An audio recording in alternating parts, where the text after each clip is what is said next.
What's the meaning of cataphora?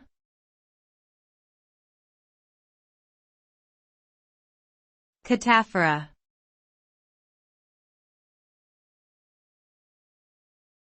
Cataphora.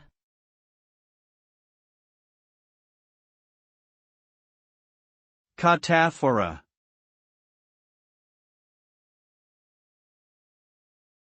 Cataphora.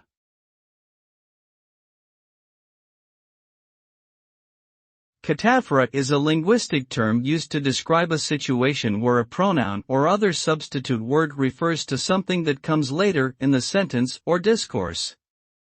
In other words, the reference is backward rather than forward.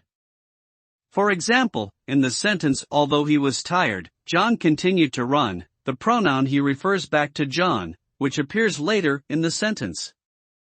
Cataphora can be used for emphasis or to create suspense, but it can also be confusing if the referent is unclear or too far removed.